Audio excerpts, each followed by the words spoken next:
Ang babae, hindi naman basta-basta bibitaw yan eh. Aminin natin, ibang magtiis ang mga babae kesa sa atin. Iba yung tolerance nila sa pain. Kaya nga sila yung nanganganak eh. At ang babae, hindi basta-basta mag-give up yan kung hindi matindi ang dahilan.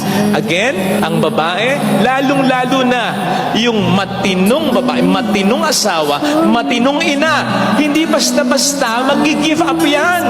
O mag-give up man yan, matagal nang lumalaban yan, napagod na lang.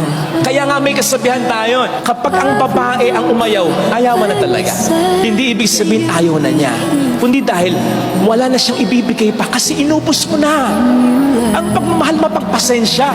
So pag inubos mo yung pasensya, inubos mo na rin yung pagmamahal niya. Ando ng karupukan, hindi mawawala. Hindi magiging perfect lagi ang pag-asama kasi hindi ka perfect. Paulit-ulit mong pagmukhaing tanga.